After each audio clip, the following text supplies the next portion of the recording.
ইরানের যে হামলাগুলোর কথা বলা হচ্ছে যে পানিতে আঘাত করেছে যেখানে, মানে তারপরে আবারও হাসপাতালের পাশে আঘাত হয়েছে, সেটাও শুনতে পাচ্ছি। আবার ইরানের হামলা, মানে কুয়েতের তেল শোধন, মানে ইরান যে হামলাগুলো করেছে সেখানে কুয়েতের তেল শোধনাগারে মানে ভয়াবহ হামলা করেছে। এছাড়া বিমানবন্দর, বিশেষ করে বাহরাইন, কুয়েত, তারপরে জর্ডান, এসব এলাকায়। তো তার হামলা তীব্রতর হচ্ছে। আসলে নিউজ গুলো এমন ভাবে হচ্ছে, আপনি তো অনেকগুলো ফলো করেন আন্তর্জাতিক সাংবাদিকদেরকে, তো সেখানে আপনার অভিজ্ঞতা থেকে শুনতে চাই, কারণ আমরা নিউজ গুলোতে অনেক কনফিউজিং নিউজ আছে কিছু কিছু পত্রিকায়। তো ফরাদ ভাই, আপনার কাছে আপনার তথ্য জানতে চাই যে আজকে কি আপডেট তথ্য আছে সপ্তম দিনের মতো। ধন্যবাদ হাসিনা আপা। হ্যাঁ, আক্রমণ তীব্র হয়েছে উভয় দিক থেকে। হুম। উভয় দিক থেকে আক্রমণ তীব্র হয়েছে, কারণ ডোনাল্ড ট্রাম্পের এখন একটা কিছু দেখাতে হবে। কিন্তু হুম। আসলেই ডোনাল্ড ট্রাম্প আরেকটা ট্র্যাপে যাচ্ছে ইরানের উপরে তীব্র আক্রমণ করে। যেমন ধরেন, খুব হুম। অমানবিক একটা আক্রমণ করেছে 7 তারিখে। সেটা হলো, সরি, 17 তারিখে। সেটা হলো হুম। আওয়াজ সিটিতে, ইরানের একটা সিটির নাম আওয়াজ সিটি। সেখানে একটা হাসপাতাল আছে, সেটা হলো হুম। শিশুদের ক্যান্সারের ট্রিটমেন্ট হাসপাতাল। অর্থাৎ হুম। বাচ্চারা যেসব বাচ্চারা ক্যান্সারে আক্রান্ত হয়, ওই আওয়াজ হুম। সিটির ওই হাসপাতালে ওই শিশুদের চিকিৎসা করা হয়। সেখানে বম্বিং করেছে, এয়ার স্ট্রাইকিং করেছে। সুতরাং হুম। এইটা কিন্তু it has been noted internationally. এবং এইটা হুম। আপনার ডোনাল্ড ট্রাম্প যতদিন ক্ষমতায় আছে হয়তো এটা কিছু হবে না, কিন্তু ক্ষমতা থেকে সরে গেলে এই যে স্কুলে অ্যাটাক করে 168 জন শিশুকে মারছিল, আর এই যে এখন ক্যান্সার শিশু হাসপাতালে যে আবার আক্রমণ করেছে আহ, আহ, হুম। 7 তারিখে, এইগুলোর কিন্তু হিসাব চুকাতে হবে ডোনাল্ড ট্রাম্পকে। এগুলোর 17 হিসাব তারিখে কিন্তু ডোনাল্ড ট্রাম্পকে দিতে হবে, নো ডাউট। আর এইখানে হুম। আক্রমণ তো হয়েছে। যতই আক্রমণ হয়েছে, আক্রমণের তীব্রতার মধ্যে আমেরিকার একজন গোয়েন্দা সংস্থার সাবেক সদস্য স্কট রিড, তার নাম হলো স্কট হুম। রিটার।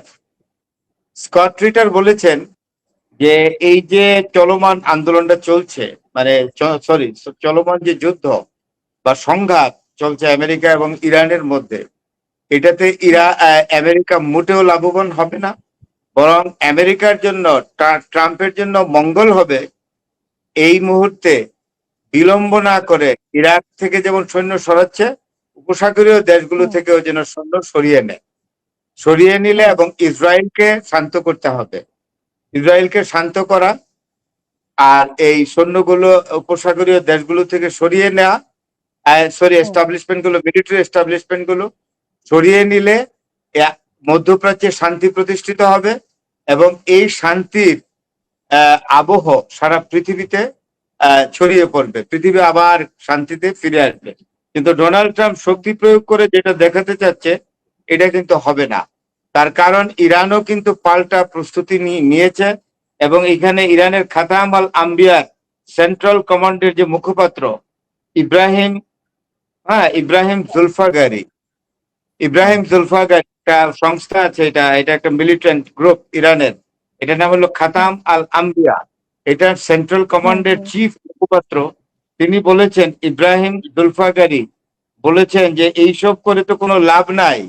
আমরা দৃঢ় প্রতিজ্ঞ যে মধ্যপ্রাচ্যে, অর্থাৎ উপসাগরীয় দেশগুলোতে আমেরিকার হুম। যে স্থাপনাগুলো আছে সবগুলো আমরা গুড়িয়ে ফেলবো, একদম গুড়িয়ে দেব, কিচ্ছু রাখবো না এখানে। আমেরিকার হুম। কোনো নাম নিশানা এখানে থাকবে না, এবং সেটা হবে। তার কারণ গতকালকে এবং আজকে সকালেও প্রচন্ড হুম। আক্রমণ করেছে ইরান, প্রচন্ড আক্রমণ হুম। হুম। করেছে। আপনার বিভিন্ন বেসের উপরে আক্রমণ করেছে। আপনি দেখেন এখানে বড় বড় বেস গুলোতে আইআরজিসি পরিষ্কার, এখানে দেখেন আইআরজিসি সরাসরি আক্রমণ করেছে। আপনার বড় এয়ারবেস, যেটা বোধহয় সম্ভবত এটা আহ, উম, কোথায় যেন, আমি এই কুয়েত, কাতার এবং আবুধাবিতে, মানে আরব এমিরেটস এর সবচেয়ে সবচেয়ে বড় যে ঘাঁটিটা, এটাতে কিন্তু ইরান এবার আক্রমণ করেছে। একদম হুম। খুব হুম। হুম। শক্তিশালী আক্রমণ করেছে এইগুলো। তো এইগুলো হুম। হুম।